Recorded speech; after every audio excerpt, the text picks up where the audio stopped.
Hi friends, দেখো প্রচণ্ড রোদ। এলবেস্টারের ঘরে বসে যাচ্ছে না, গাছতলায় এসে বসে আছি।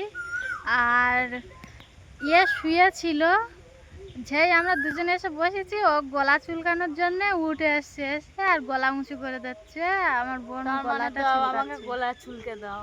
হ্যাঁ, বলতে তো পারে না, গলা উঁচু করে আদর খাওয়ার জন্য এসে দাঁড়িয়ে আছে। আমার বোন ওকে আদর করছে, ও গলা উঁচু করে দিয়ে আছে।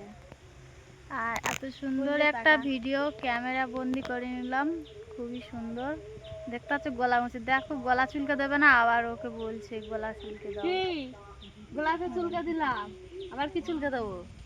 ওই দেখো ওকে বলছে চুলকে দাও, গলা ডেকে বলছে। আর চুলকে দেবো নি, যা গলা চুলকাতে বলছি, আমি একটু হাওয়া খেতে বলছি, ওর গলা চুলকে দাও। গলা উঁচু করছে, দে চুলকে দেবে। আমার পা ছেড়ে হয়ে যাচ্ছিল। গলা চুলকে দিতে হবে, গলা না চুলকে দিলে ও শুনবে না। ও শুয়েছিল, ঘুমাচ্ছিল, আর আমরা দুজন গাছতলায় এসে বসছি।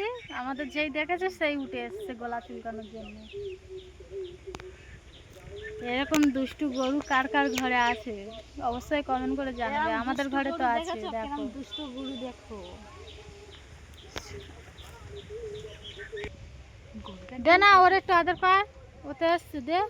গরুর কি চুলকে দেবো, বাল?